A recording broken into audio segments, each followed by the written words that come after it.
Hello, my name is Jason Enai. Welcome to the Eskrima podcast. I am an Enai Eskrimador, and it's September 11th, 2023. I think that the most important thing to talk about today, as far as Eskrima is concerned, and the United System of Eskrima, is the recent seminars in Milwaukee. And of course, we want to today remember the importance of September 11th to the United States and the rest of the world, how it changed everything. I would like to relate it more towards something that my dad used to always say, but also is a very common sentiment in general in the United States. It's this idea of united we stand, divided we fall. It was amazing and horrifying and transforming 9/11 was. The people that were fully asleep to the greater movements that were going around in the world became shockingly awake. I had arrived, I had just touched down in London for seminars in Europe in general, and they held us a little bit extra on the tarmac because as we were landing, the trade centers were getting struck. So the impact to me was more like what's going on, and I didn't really understand what was going on until I was already on a bus from the airport. I'm pretty sure I was in Gatwick. It might have been Heathrow. And on my way to where I was staying in London with Professor Stephen Nichols. So, 2001. My father, when he was teaching, he would teach this idea of your technique has to work together. Specifically, sarada, the hand and the foot and the stick, need to be united. And I teach it, similarly, but a little bit differently. Or I expanded upon the idea, I should probably say. Right? This idea that united, the hand and the foot and the stick landing at the same time and doing it together means that the counter will work. But I teach it beyond that to say that, your whole body needs to be involved and united in any one given thing to create the greatest effect, right? Whether it be a sarada technique or a kempo technique or a Krav Maga technique or whatever it is that you're doing, Brazilian Jiu-Jitsu, there's a unification of the human being, mind, body, and spirit. Most people are just talking about physically in terms of what we're saying here, but someone who's single of purpose with a concerted sense of determination and emotional effort, whilst physically completely unified. It's a really difficult individual to overcome, and it's hard to dissuade, right? So, and in parallel, the unifying influence of having a common adversary, right, was amazing.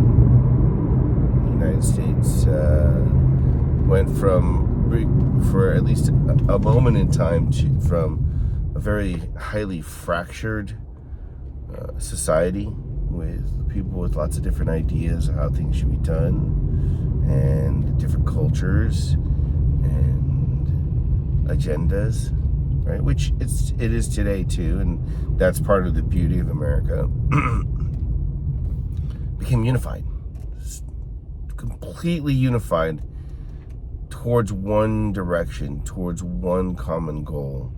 And whether that goal was good, bad, or misguided, or I'm not really making a comment or a judgment on that, right? I'm not making a comment on anything other than how everyone seemed to be together. Everyone seemed to be aligned. Everyone was on each other's side. That's the value of any kind of like team ethic, nationalism, or any other unifying purpose. So for martial arts, I mean, that is one of the most important things. Like, you watching people do something, like I'll watch a self-defense technique from like a reality-based combat organization, and I'll watch their hips go in one way and their arms go another way, where they turn they're usually their right hand into a piston as they try to pound in someone's face as a self-defense technique, and maybe they're screaming no, no, no, or whatever it is that they're doing. And none of that individually is wrong, but you're seeing the body really kind of go in 2 or 3 directions at the same time, right? Emotionally, great, definitely there, right? Mentally, probably there, but physically, the geometry's not right. Effective technique in most cases, right? And that's the interesting thing is that we could be somewhat fractured, for lack of a better term, and still be really, really successful.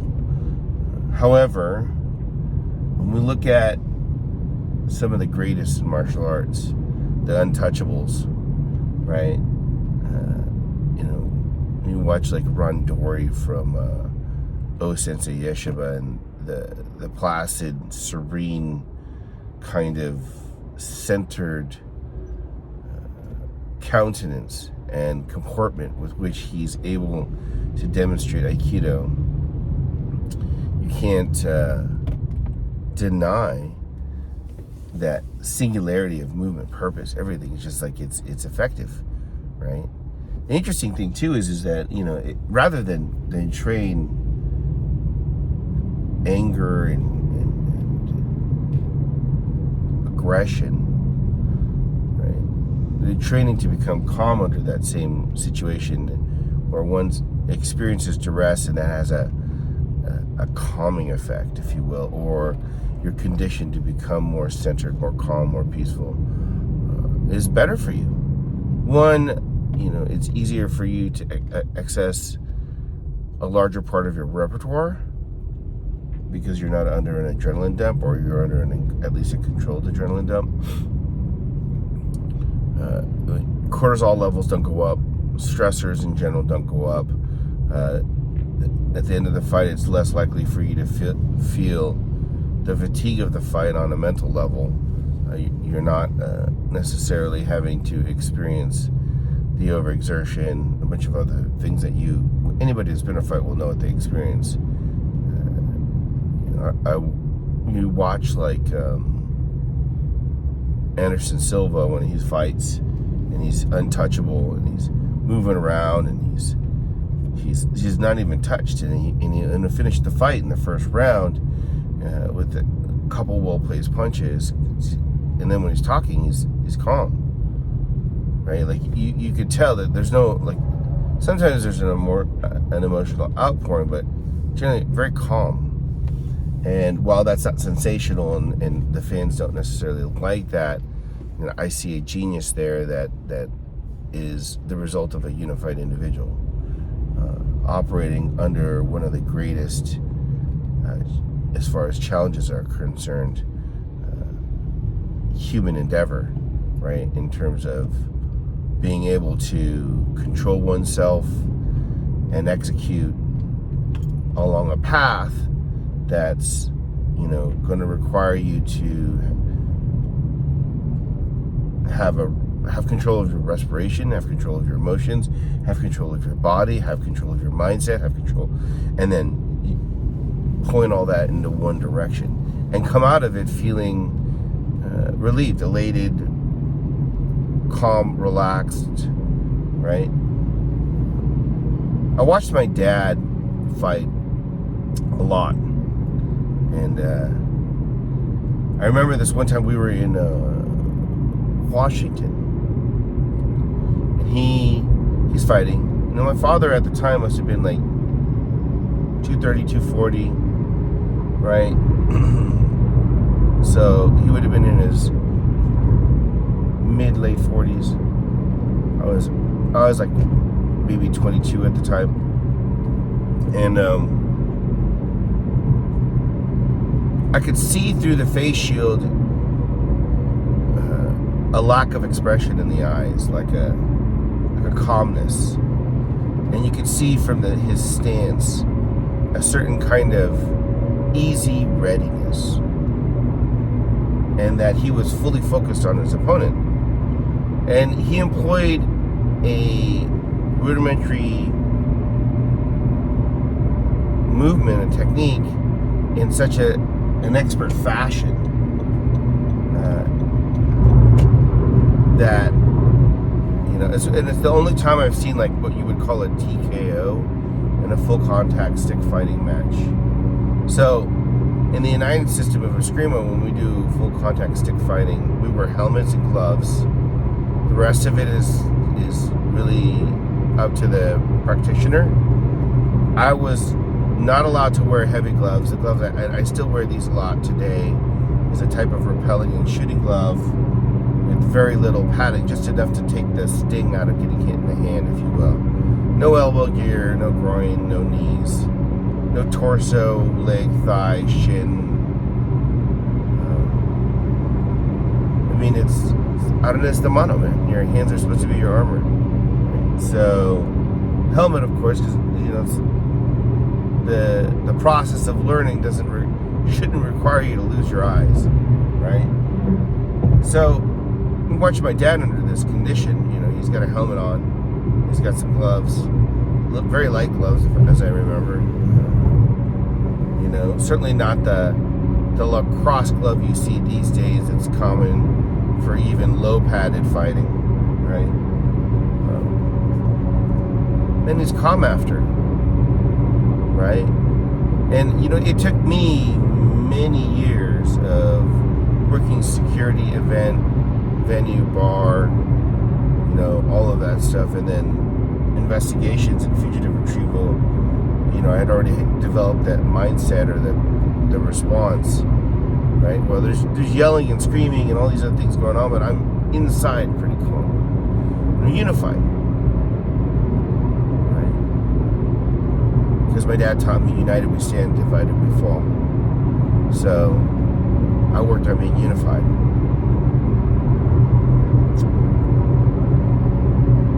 Milwaukee was fun. Patrick came. We trained and we taught. Master Sorcy, great guy.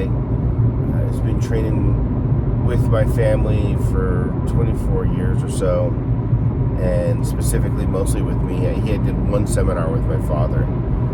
He was telling the story about how he came to learn sticks, and my dad was teaching a Kadina Mano seminar, and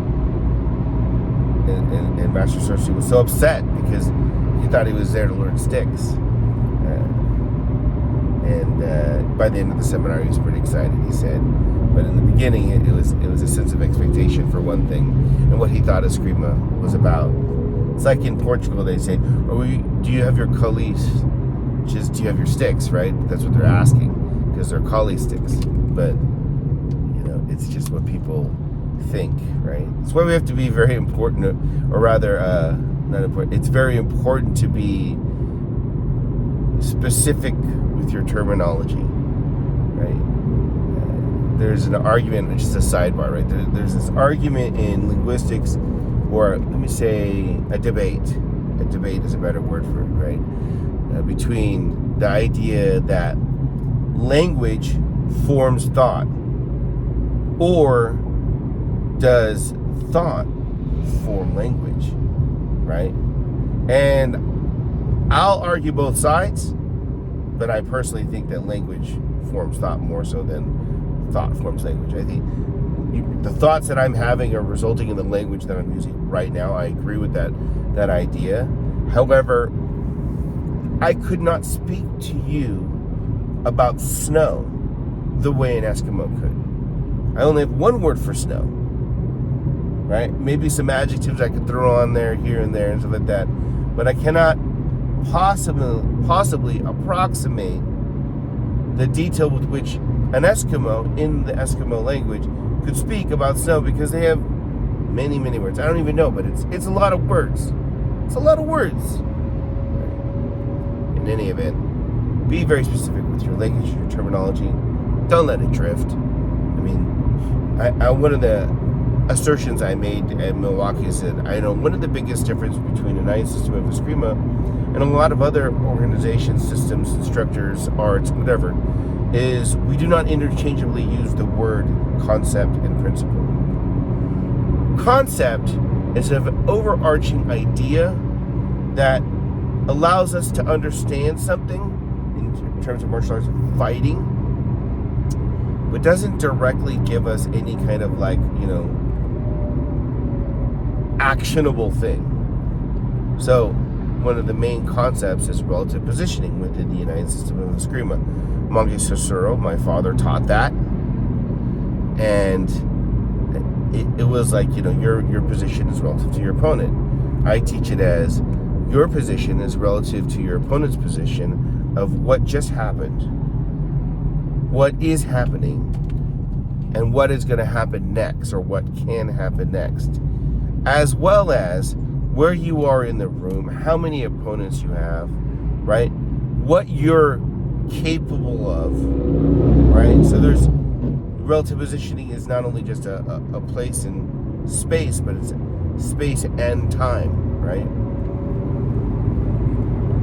Whereas we have shielding hand principle, closest hand principle, palm down principle. We have all these different principles that are derived from relative positioning as a concept, but they are immediately actionable. Closest hand principle is you use the hand that's closest to defend with, as far as whichever the blow is. So if my opponent's attacking my left side, I use my left arm to defend first, right? Right side, right arm first. So we're very specific about that, right? Sidebar over. Right? So had a great time in Milwaukee, training, teaching the first day. It was like, okay, just I'm like, what do you guys want me to do? Like, I mean, these people, I've been teaching these people for 23 years, and there's people in that room that I've never seen before. And there's people that I've been seeing for a handful of years, 5 years, maybe 10 years. Others a little bit longer, 15, 12, 13, whatever. And then, of course, there's those guys that have been in there for 23, 24 years or more, right? And so that's Friday night. We're training, we're doing our thing, and he's like, okay, well, I just want to see badassery. And now, congratulations, by the way, now, Jeff Timler promoted to Kado Guru, but he had asked prior to all that happening, he's like, I'm so excited. He sends me a message on Facebook Messenger. I'm like, hey, yeah, it's cool. What do you want me to do? And he's like, wow, thank you for this simple question, but wow, there's just so much, something to that effect. And I've always liked Sinawali hands translation. I like hand translations in general, but I'm just really excited to train. Right? I'm like, okay, right? And Master Source is the one that's like, I just want badassery. Like, so we did a bunch of timing ideas and things like that. I have a framework of something fun, something fancy, something functional. So I use that in seminars sometimes when I'm teaching, like directing like what I'm doing. Right? So something functional. We really worked on the question of when. A lot of times when you go to martial arts classes, they teach you, okay, so this is what a front kick is. This is how you do a front kick. But I find the question of, well, when should I front kick? And who should I front kick? More importantly, who should I not front kick? Right? And why would I front kick at any particular time or another? Or why a front kick at all? Right? So and so on. Those are more interesting questions for me. So the first night, Friday night, we answered the when question. And then we did some techniques,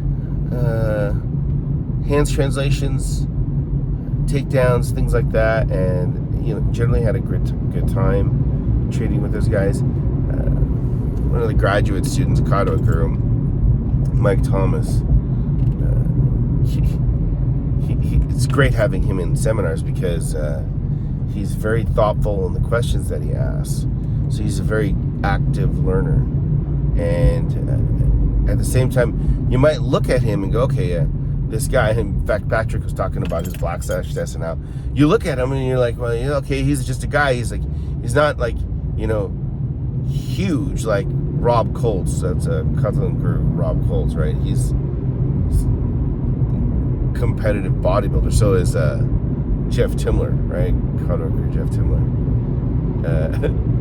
He's like, but then like every time you're trying to do something, he's just like beating you up, right? Because Mike's very good, and Mike had the advantage of having some pretty severe injuries of the wrists, so he trained left-handed for a couple of years, right? Simply because he couldn't use his right hand.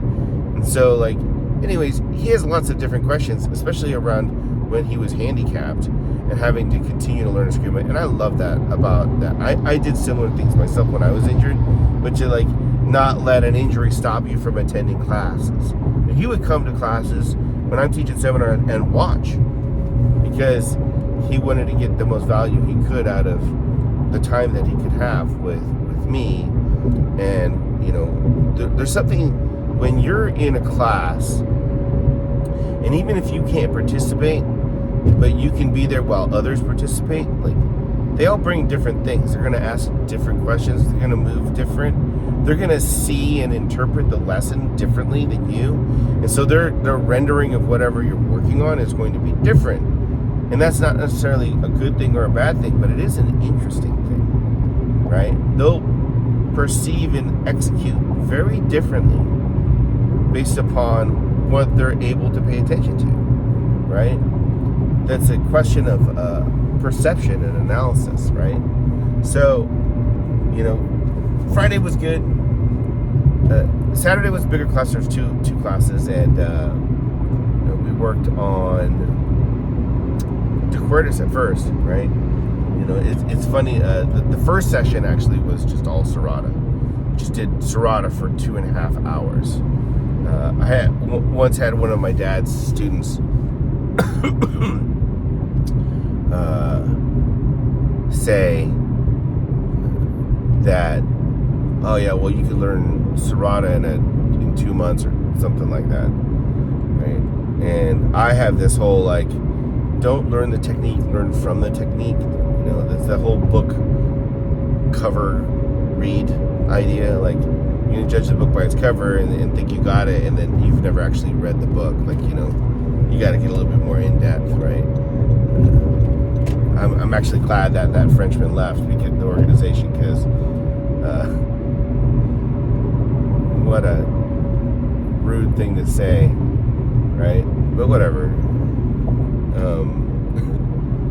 So we, contrary to what that guy and others thought was possible, spent 2.5 hours on angle 2, and I covered 18 different counters, talked about some ideas. Then we went on to really briefly touch upon the other components of a Serrata counter, and be able to teach this to some guy I've never seen before, and some guy I've been seeing for 24 years, and everybody in between. You got people like now Mastery Guru Jeremy Durain, who's my father was like, man, this guy's good. You could teach him something, and then you can come back next year and ask him what you taught because you forgot. And he would remember perfectly. Still the same guy. Still an amazing person, amazing martial artist. And then you have, new guys. Like, I had this, one of the new black belts, well, not new black belts, but a black belt from the youth program for Source Martial Arts there in Milwaukee. And his name's Christian. And he's bright-eyed and, open to everything, and trying to absorb it all in and having the effort of doing things. And so you're teaching to this person who's moderately skilled, right? Very willing. The thing is that students bring the things that a teacher can't, that make an art possible, and an organization possible, which is effort, time and effort. As an instructor, and any instructor around will realize that, without a student putting the time in and putting effort, because you can have a student come in, like a youth student is very typical, come in because they're being made to come in and kind of pantomime through things, but not actually put any real effort, and that won't be any good at all, right? And then you have another that puts in maybe less time, maybe not as bright, but puts in all the effort and they'll excel. That's why, talent simply isn't enough. Talent and effort are going to make you very, very good. Very, very good. Genius, which is something that's also innate in individuals, is the thing that takes you so much further. Right? So not everybody is gifted with genius, but everybody has at least a modicum of time and has as much effort as they're willing to put in to make themselves very good. And it's indistinguishable from most people's perspective that are uninitiated, they're uninformed, and don't really know much. Will look at the genius and the person that worked really hard and think they're the same. They're not. They're mostly the same, especially to someone who's uninformed, but they're not. But I can't say whether Christian's a genius. That young man certainly put in the effort, and it was really cool. So, you're going to teaching these two different people, and you're working on one subject, and you're working it on one line, and you're working it ad nauseum, if you will. Like, how do we keep shifting this? How do we keep shifting this and changing this so that we can get more out of it? What other things can we do while they still work on those things? And so the other realization that a very good teacher might make is that I'm really not teaching these people anything. They've seen every articulation. The body's possible. It's possible for the human body, I should say.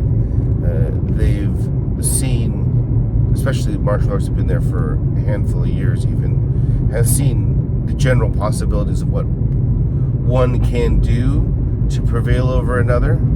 The locking of the limbs and joints, the breaking, the defending in different ways, the striking in different ways. And so now what it comes down to is that I must reveal within you something that you already know in a light that you never looked at it in. That's really what I'm doing, right? The movements that I might use to turn a knob are the same movements that I use to break a wrist, right? As an example, right? So finding different ways to teach these people at different levels is the challenge, or one of the challenges for myself and anybody that teaches in stratified class environments, whether seminar or regular class, because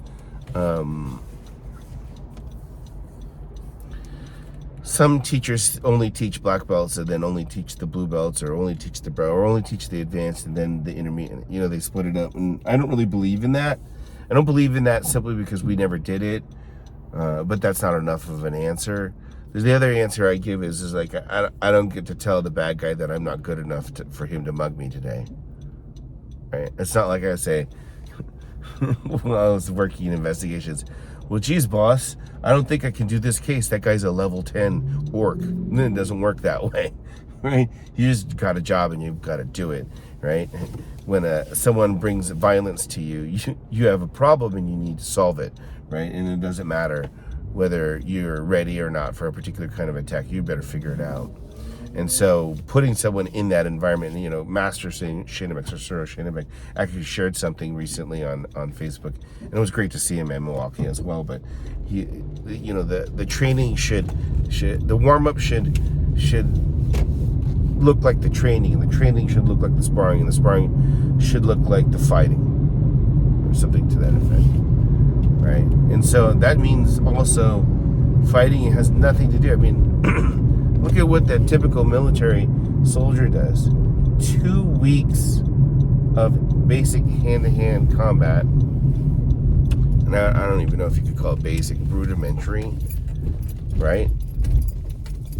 Barely adequate. I don't know. They do a lot with very little, and they do a lot on the behalf of others as well as themselves, right? So you got to respect that, right? But moving forward with the training and stuff like that, you just have to realize that sometimes, all the time, self-defense doesn't wait till you're ready. So you got to train that way. And that was what was fun with teaching in Milwaukee. I'm super blessed to have an opportunity to do that for the 23rd year in a row over there, and have students like Master Shana Beck, Master Tom Lopez, both Sorceros now in the United System of Eskrima, supporting in their own way as they can. Both of them started in 92. So it's like 30-something years, right? Half the students I teach aren't even 30 yet. We'll see you on the training floor.